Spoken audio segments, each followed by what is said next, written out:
Hey, welcome to Ridge Kids Online. We hope that you enjoy this video.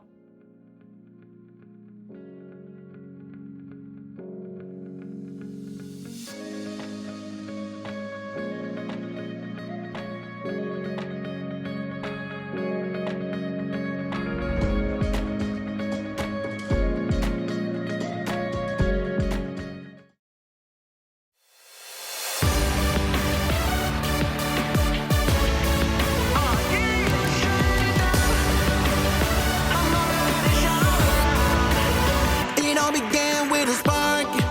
The spark caught fire in my heart. And I could see you lighting up the dark. And I was burning brighter than ever. It's down deep in my soul. The fire burning out of control. It's love and I gotta let it show. It's changing my world for the better. So raise one hand high. Show your light in the sky. We're gonna keep it shining forever. Whoa, it's brightest when we're shining together. This little light of mine, I'm gonna let it shine. And in the darkest night, I'll be the brightest light. No covering up, no shutting down, no blowing it out. I'm gonna let it shine. This little light of mine, I'm gonna let it shine. We're shining brighter than the sun. We're lighting up the world for everyone. And no, we're never quitting, never done. We're only getting brighter and brighter. So raise one hand high, show your light in the sky. We're gonna keep it shining forever. Whoa, it's brightest when we're shining together. This little light of mine, I'm gonna let it shine. And in the darkest night, I'll be the brightest light. No covering up, no shutting down, no blowing it out. I'm gonna let it shine. This little light of mine, I'm gonna let it shine. Yeah, this little light of mine. Maybe it used to be little, but now it's a wildfire. It's growing bigger and bigger and bigger. Can't shut it down, can't blow it out, can't hide it now. It's shining around the world and getting hotter now. So throw your light up, come on, raise it higher. We gonna start a fire, it's only getting brighter. Burn bright in the night for the world to see. This little light is bringing change and it starts So with raise me. one hand high, show your light in the sky. We're gonna keep it shining forever. Whoa, it's brightest when we're shining together. This little light of mine, I'm gonna let it shine. And in the darkest night, I'll be the brightest light. No covering up, no shutting down, no blowing it out. I'm gonna let it shine. This little light of mine, I'm gonna let it shine. This little light of mine, I'm gonna let it shine. And in the darkest night, I'll be the brightest light. No covering up, no shutting down, no blowing it out. I'm gonna let it shine. This little light of mine, I'm gonna let it shine. No shutting down, I'm gonna let it shine.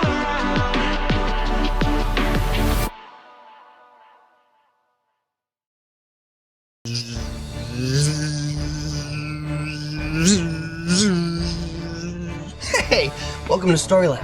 This week we're taking a look at the story of someone who witnessed a miracle with his very own eyes.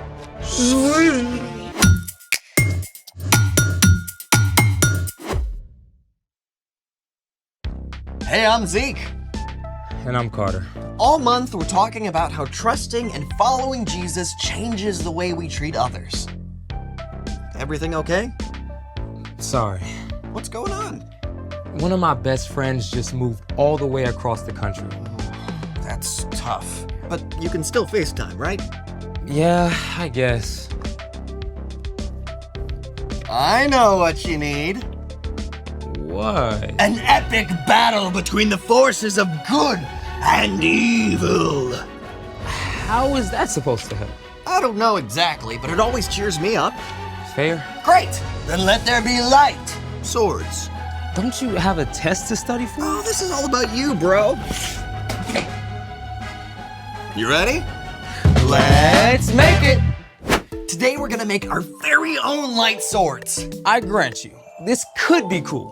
What do we need? Pool noodles, giant rolls of cardboard, high-powered LED lights? Straws. Great, I'll go get... Wait, like drinking straws? Straws! I was picturing something a little more galaxy conquering. These are simply the best for light swords. See what I did there? Simply. I don't see it yet, but okay. Okay, we need 2 straws, black tape, scissors, glue sticks, a glue gun, rhinestones, and these dazzling finger lights. Ooh, I call blue. Then I will get, red. Okay, for step 1, cut a few strips of black tape and cover the base of the light.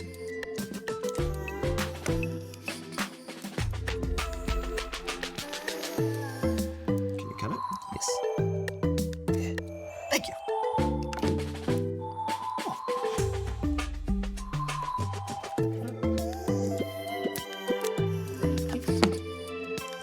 Now for step 2, you're gonna need a grown-up around for this. Prepare the glue gun.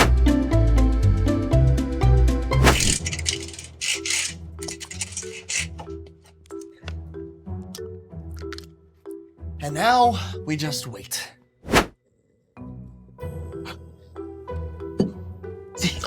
Oh, what? I think they're ready. Oh, they're ready? Oh, perfect. It's ready. Okay. Now squeeze a little glue on the base around the light. Enough so the straw stays in place, but not too much or you'll cover the light. Gotcha.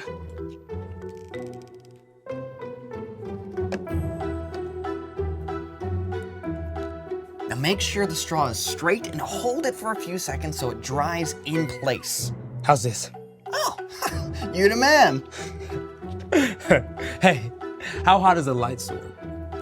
I don't know, how hot? Lukewarm. You get it? Oh, okay, I get it. Now, for step 3, it's time for the rhinestone. Just glue it to the end of the straw so the light doesn't escape. Now, our strategy for this is putting it around the tip of the straw and then just placing it on the rhinestone.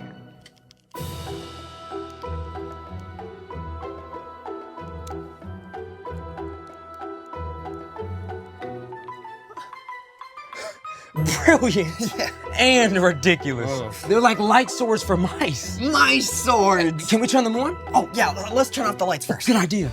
Okay, now count it down. 3, 2, 1. look at that!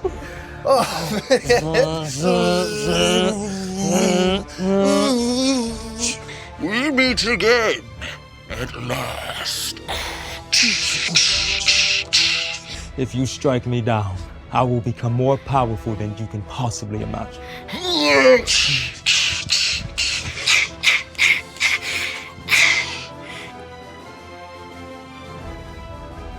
That was amazing. Dude. You see that? Yeah, imagine what we could do with full-size light swords. You know, I actually thought that was pretty epic. Yeah. Thanks for cheering me up. Oh, hey, I've got another mood booster for you. Someone else who saw the light. Bring it on. It's time for... The story before the story. Today we're in the 2nd book of the New Testament, Mark. Mark was a Jesus follower and a close friend and traveling companion of the Apostle Peter. Mark collected and recorded stories from the life of Jesus to make sure they didn't get lost. Everywhere Jesus went, big crowds gathered. No matter how tired he was, Jesus always had time to show kindness and compassion.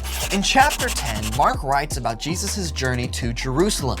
Jesus was traveling there for the last time to give up his life. Which is where our story starts. Take it away. Hey everyone! On their way to Jerusalem, Jesus and his followers passed through the large, busy city of Jericho. More and more people gathered until a crowd followed as they left the city. People lined the streets, straining for a chance to see Jesus. Ahead, a man named Bartimaeus sat by the side of the road asking for money. He was blind and he couldn't see a thing, but he could hear all the voices. Look, it's Jesus. I heard he heals the sick. I heard he raised a man from the dead. He fed thousands of people with just a few loaves of bread and fish. He can do anything. Bartimaeus' thoughts must have raced as he listened. At this time, if you were blind, there was no technology to help. You couldn't hold a job, and you had to rely on other people's compassion. If nobody was willing to help, you were stuck, left to beg for money in the streets. It was a very hard life. Desperate not to miss his chance, Bartimaeus began to shout, "Jesus, Son of David, have mercy on me!" The people around Bartimaeus tried to keep him quiet. Who do you think you are? Yeah, Jesus has got important things to worry about. You should just zip it. But Bartimaeus shouted even louder. "Jesus, Son of David, have mercy on me!" You know what? Even though Jesus was surrounded by a noisy crowd, and even though he was on an important mission, Jesus listened. He heard Bartimaeus, and Jesus stopped. Call for him. Whoa. Hey! Cheer up! Get up on your feet! Jesus is actually calling for you. Bartimaeus leapt to his feet and stumbled toward Jesus, tossing his cloak aside. And that cloak may have been one of the only things Bartimaeus owned, yet he threw aside his most important possession just to get to Jesus. What do you want me to do for you? "Teacher, I want to be able to see." Bartimaeus may have heard stories of Jesus before, or he may just have read the excitement of the crowd, but somehow he had the faith to believe Jesus was powerful enough to heal him. Go. Your faith has healed you. I can see! I can see! Can you imagine? Bartimaeus had been living in complete, utter darkness.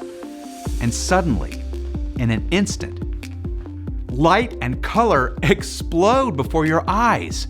People and trees and brilliant blue sky. Bartimaeus was so joyful and amazed that he joined the crowd to follow Jesus along the road, marveling at the incredible new world Jesus had opened up for him. The end. Wow. I mean, Jesus had big stuff to do, Saving the whole world. but he stopped for one man who needed help. Over and over, Jesus made time for someone who needed him. So What's our part in the story?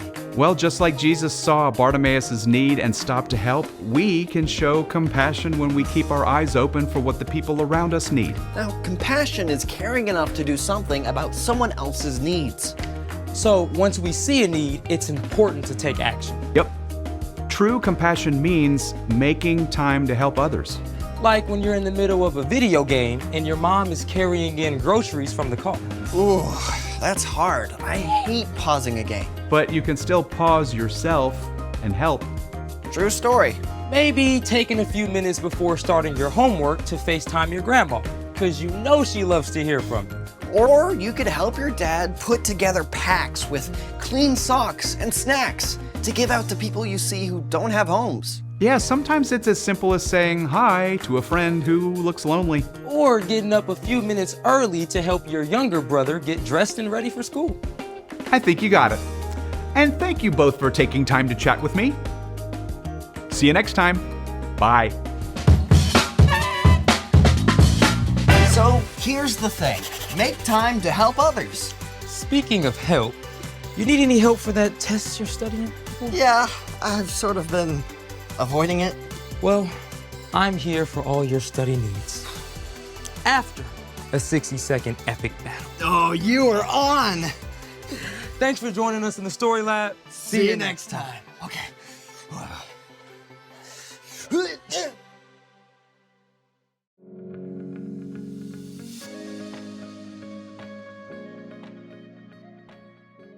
We hope you enjoyed this video.